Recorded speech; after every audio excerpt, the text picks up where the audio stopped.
जय हिंद दोस्तों, स्वागत है आपका हमारे एक और नए वीडियो में। इस वीडियो में हम बात करने वाले हैं पर्यावरण के ऐसे बेहतरीन क्वेश्चनों के बारे में जो आपको सी-टेट के होने वाले एग्जाम के लिए बहुत ही ज़्यादा ज़रूरी होने वाले हैं। तो इसमें जो लिए हुए क्वेश्चन हैं वो आपके लिए बहुत ही ज़्यादा ज़रूरी हैं, तो वीडियो को बिना स्किप करें पूरा देखिएगा। तो चलिए बिना समय को गवाए हम लोग वीडियो में आगे बढ़ते हैं।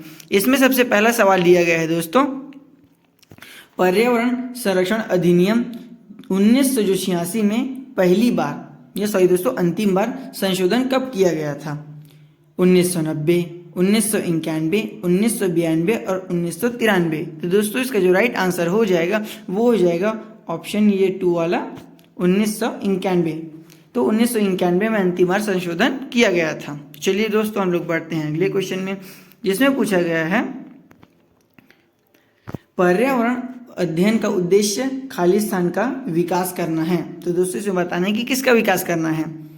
स्थानीय पर्यावरण के मुद्दों को समझाना, वैश्विक पर्यावरण या पर्यावरण के मुद्दों को समझाना, पर्यावरण के प्रति सकारात्मक दृष्टिकोण विकसित करना या उपरोक्त सभी। तो दोस्तों इसका जो राइट आंसर हो जाएगा वो हो जाएगा उपरोक्त सभी।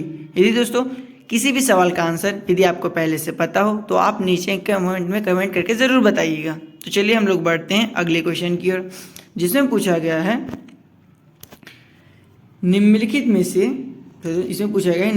में से कौन सा अनुक्रम छोटे आकार से लेकर बड़े आकार के कणों मृदा कण क्रम का सही प्रतिनिधित्व करता है। इसमें पूछा गया है दोस्तों ऐसे कौन सा जो आकार से लेकर छोटे आकार से लेकर बड़े आकार के कणों के जो मृदा के कणों को क्रम में सही से लिखा गया है। तो यहाँ पर जो दोस्तों 4 ऑप्शन दिए हुए हैं, चारों ऑप्शनों को आप सही से पढ़ सकते हैं। यदि आपको और सटीक से देखना है तो आप वीडियो को पॉज करके पूरा क्वेश्चन पढ़ सकते हैं। मैं आपको सटीक आंसर बताते हुए चलता हूँ। तो इसका जो राइट आंसर हो जाएगा वो हो जाएगा ऑप्शन नंबर 4 वाला मिट्टी, गाद, बालू, गजरी। तो ये जो हो जाएगा आपका राइट आंसर हो जाएगा दोस्तों। चलिए बढ़ते हैं हम लोग क्वेश्चन नंबर 4 की ओर, जिसमें पूछा गया है जंगल की देखभाल और हिस्सेदारी नीति लागू होती है आदिवासी लोगों पर, वन समुदाय, ग्रामीण, JFMCS पर। तो दोस्तों इसका जो राइट आंसर हो जाएगा वो हो जाएगा ऑप्शन नंबर 4 JFMCS। तो ये हो जाएगा इसका राइट आंसर। चलिए दोस्तों हम लोग बढ़ते हैं अपने अगले क्वेश्चन की ओर, जिसमें पूछा गया है लुप्त प्राय प्रजातियों की सूची बनाने वाली जो रेड डाटा बुक का रख रखाव किया जाता है कहाँ किया था? UNO में, IUCN में, WHO में, WWF में। तो दोस्तों इसका जो राइट आंसर हो जाएगा कि जो रेड डाटा बुक होती है ना दोस्तों उसका रख रखाव कहाँ किया जाता है। तो इसका जो राइट आंसर हो जाएगा वो हो जाएगा ऑप्शन नंबर 2 IUCN में। क्वेश्चन नंबर 6 में पूछा गया है एक पारिस्थितिकी अनुक्रम जो कि अकार्बनिक सामग्री में प्रचुर परंतु कार्बनिक सामग्री में अल्प मात्रा में स्थान से प्रारंभ होती है। इसमें पूछा गया है जो ऐसा एक पारिस्थितिक अनुक्रम जो अकार्बनिक सामग्री में प्रचुर मात्रा में परंतु जो कार्बनिक सामग्री में अल्प मात्रा वाले स्थान में प्रारंभ होता है। तो दोस्तों इसमें से 4 ऑप्शन दिए हुए हैं, आपको सटीक आंसर बताना है। तो इसका जो राइट आंसर हो जाएगा वो हो जाएगा ऑप्शन नंबर 4 स्वपोषी अनुक्रम। इसका जो राइट आंसर हो जाएगा स्वपोषी अनुक्रम हो जाएगा दोस्तों। चलिए बढ़ते हैं हम लोग अगले क्वेश्चन में, जिसमें पूछा गया है भारत में राष्ट्रीय परिवेश वायु गुणवत्ता निगरानी कार्यक्रम किसके द्वारा शुरू किया गया था? दोस्तों ये हमें बताना है। तो इसका जो राइट आंसर हो जाएगा वो हो जाएगा ऑप्शन नंबर 2 केंद्रीय प्रदूषण नियंत्रण बोर्ड के अंतर्गत ये किया गया था दोस्तों। चलिए बढ़ते हैं हम लोग क्वेश्चन नंबर 8 की ओर, जिसमें पूछा गया है निम्नलिखित में से कौन सी पारिस्थितिकी कर्मता की संकल्पना का प्रतिपादन किया गया था।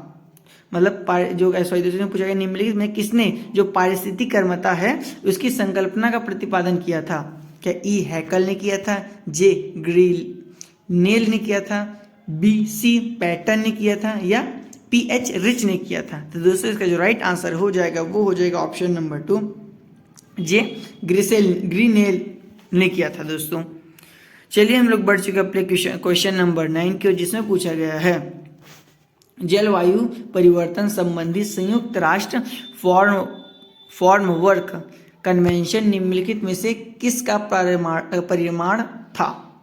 तो दोस्तों इसका जो राइट आंसर हो जाएगा कि जलवायु परिवर्तन संबंधित संयुक्त राष्ट्र फ्रेमवर्क कनेक्शन में जो क्या कन्वेंशन में निम्नलिखित किसका परिमाण था। तो दोस्तों ये परिमाण था ऑप्शन नंबर 4 पृथ्वी शिखर सम्मेलन का परिमाण था दोस्तों।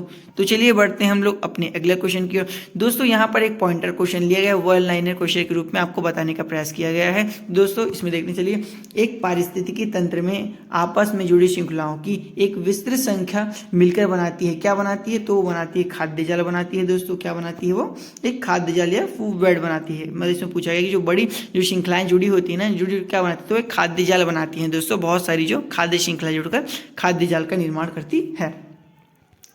अगले में पूछा गया है, एक पारिस्थितिकी तंत्र में आपस में जुड़ी श्रृंखलाओं की एक विस्तृत संख्या मिलकर, सॉरी दोस्तों यहाँ पर जो सवाल जो हो गया 2 बार लिया गया, तो इसका आंसर तो आप लोगों को बता ही दिया था, खाद्य जाल इसका जो राइट आंसर हो जाएगा। चलिए बढ़ते इसमें पूछा गया है 12 वाले क्वेश्चन में, ओजोन परत हमारे वायुमंडल की किस परत में पाई जाती है। जो ओजोन मंडल किस परत में पाई जाती है दोस्तों, तो ये पाई जाती है समताप मंडल में, समताप मंडल में पाई जाती है दोस्तों। ये कहाँ पाई जाती है, समताप मंडल में पाई जाती है।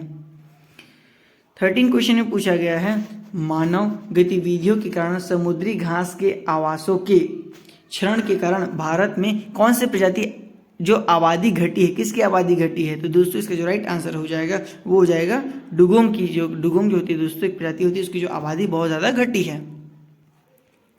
क्वेश्चन नंबर 14 में पूछा गया है, वायु प्रदूषण को नियंत्रित करने के लिए भारत में कौन सा केंद्रीय संगठन जिम्मेदार है। वायु प्रदूषण जो होता है दोस्तों, वायु प्रदूषण को नियंत्रित करने के लिए भारत का कौन सा केंद्रीय संगठन जिम्मेदार है। तो इसका जो राइट आंसर हो जाएगा वो हो जाएगा केंद्रीय प्रदूषण नियंत्रक बोर्ड।